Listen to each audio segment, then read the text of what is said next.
नमस्कार साथियों, कैसे हैं आप लोग। मैं सुमित कुमार स्वागत करता हूं आपका इस यूट्यूब चैनल पे। तो आज के इस वीडियो में करंट अफेयर्स का मोस्ट इंपोर्टेंट टॉपिक जो कि डिफेंस है, इससे रिलेटेड मोस्ट इंपोर्टेंट एमसीक्यू हम लोग कवर करेंगे। तो ऑलरेडी हम लोग 4th लेक्चर बना चुके हैं। अगर आपने वो वीडियो नहीं देखा है तो जाके चैनल पर जरूर देख लीजिएगा।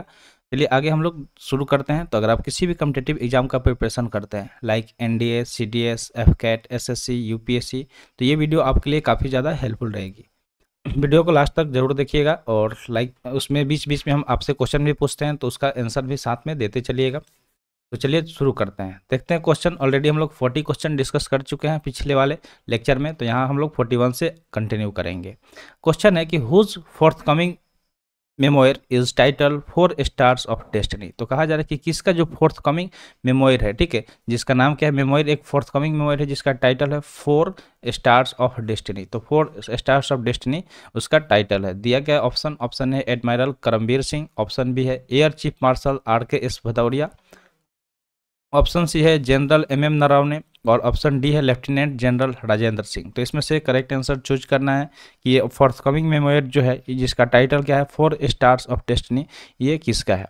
तो करेक्ट आंसर देखें तो इसका करेक्ट आंसर ऑप्शन सी हो जाएगा, जनरल MM नरवणे। ठीक है, क्या हो जाएगा, general MM Naravane correct answer हो जाएगा। आगे बढ़ते हैं अगले क्वेश्चन की तरफ। अगला क्वेश्चन है कि who has been awarded with the Vir Chakra 2023। तो जो 2023 का वीर चक्रा है इससे किसे सम्मानित किया गया, ये सवाल पूछा गया। ठीक है, किससे, तो वीर चक्र से 2023 में किसे सम्मानित किया गया। चलिए ऑप्शन देखते हैं। ऑप्शन ए है दिनेश प्रभाकर, ऑप्शन बी है बेनोय रॉय चौधरी, ऑप्शन सी है योगेंद्र सिंह यादव और ऑप्शन डी है नॉन ऑफ द एबोव।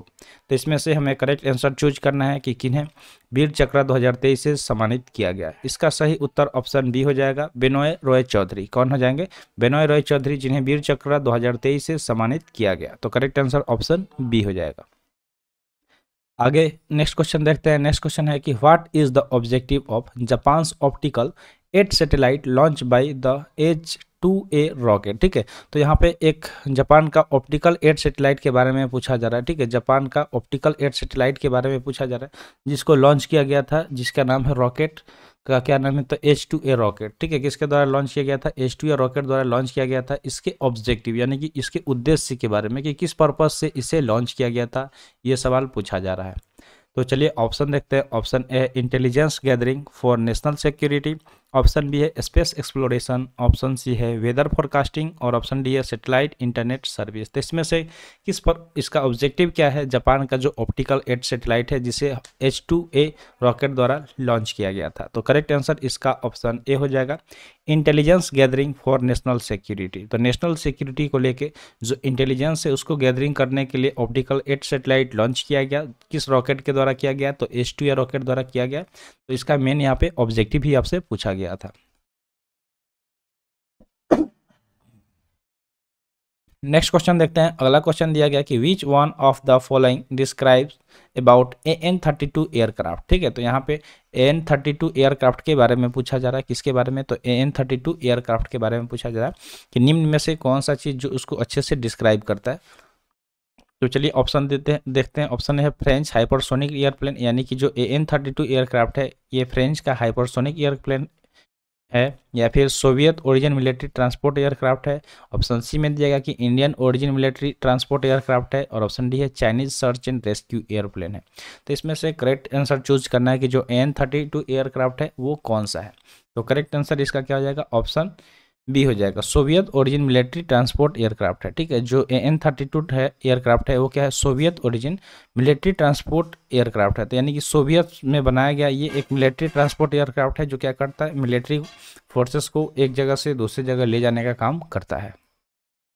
अगला क्वेश्चन है पिनाका। ठीक है, यहाँ पे पिनाका के बारे में पूछा जा रहा है। पिनाका, ठीक है, Pinaka a multi barrel rocket launcher. ठीक है, ये क्या है, एक मल्टी बैरल रॉकेट लॉन्चर है। Was developed by which country. तो पूछा जा रहा है कि इसको किस कंट्री द्वारा डेवलप किया गया। पिनाका के बारे में पूछा जा रहा है। फर्स्ट ऑफ ऑल ये जानना जरूरी है कि जो पिनाका है वो है क्या, तो MBRL है, यानी कि मल्टी बैरल रॉकेट लॉन्चर है जिसको किस देश द्वारा बनाया गया, ये सवाल पूछा गया है। चलिए ऑप्शन देखते हैं। ऑप्शन ए है चाइना, ऑप्शन बी है UK, ऑप्शन सी है रशिया और ऑप्शन डी है इंडिया। इसमें से करेक्ट आंसर चूज करना है कि इसका करेक्ट आंसर क्या हो जाएगा। तो करेक्ट आंसर ऑप्शन डी हो जाएगा, आवर कंट्री इंडिया। ठीक है, जो हमारा भारत है, हमारा भारत, इसने क्या किया, एक मल्टी बैरल रॉकेट लॉन्चर को डेवलप किया जिसका नाम क्या है, पिनाका। पिनाका आप अगर रामायण देखे होंगे, ठीक है, रामायण, तो रामायण में जो धनुष राम जी तोड़ते हैं और जिसे सीता जी का ब्याह होता है राम जी से, तो उस धनुष का नाम भी पिनाका होता है, ठीक है, उस धनुष का नाम भी पिनाका होता है। तो ये बहुत इंपॉर्टेंट चीज़ है। आप इसे, क्या आपको पता था कि वो जो धनुष था उसका नाम क्या था? जो शिव धनुष से बोला जाता है, लेकिन उसका नाम पिनाका था।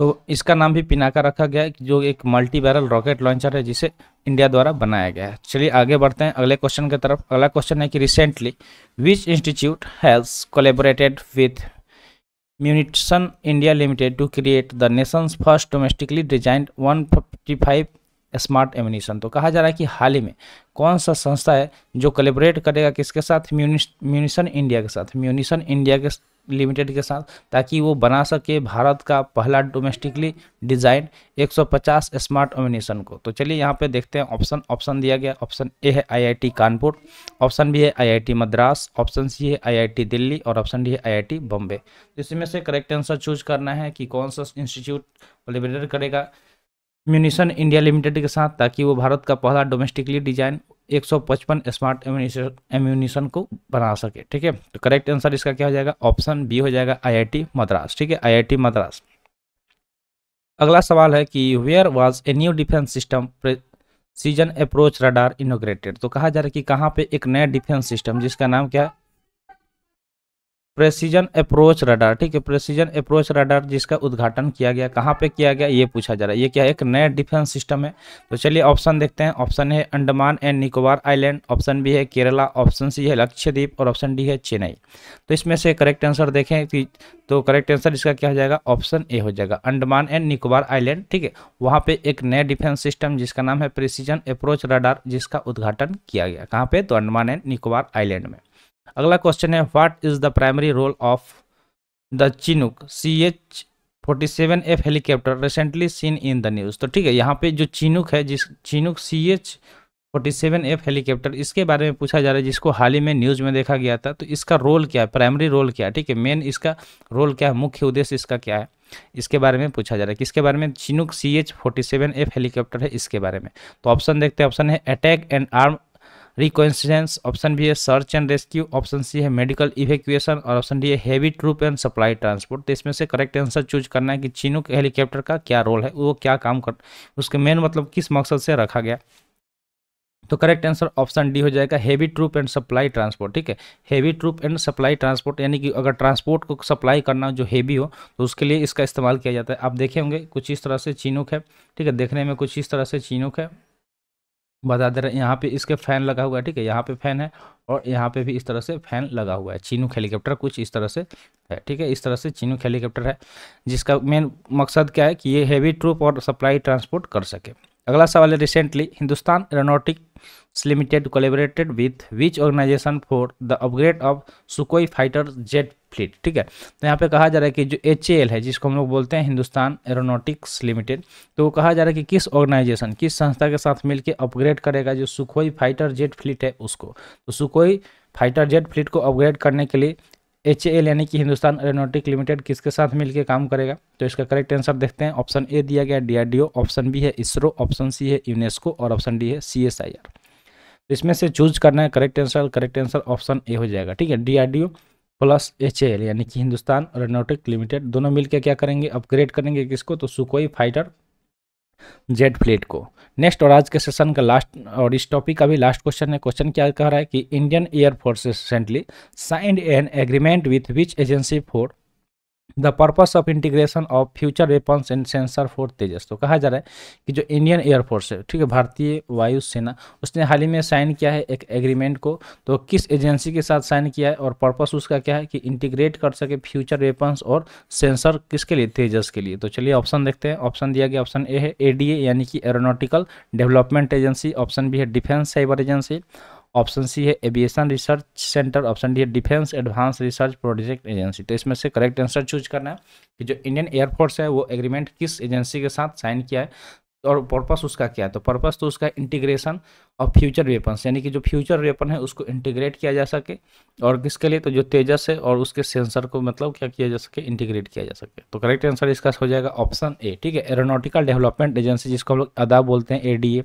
ठीक है, एरोनॉटिकल डेवलपमेंट एजेंसी, इसके साथ इंडियन एयरफोर्स ने एग्रीमेंट साइन किया है। तो उम्मीद करते हैं जो भी क्वेश्चन यहाँ पे कवर कराया गया होगा आपको समझ में आ गया होगा। तो आज के लिए इतना ही, आज का सेशन यहीं पर समाप्त हुआ। सेशन कैसा लगा कमेंट सेशन में जरूर बताइएगा। तो मिलते हैं फिर अगले वीडियो में। Thanks for watching. जय हिंद।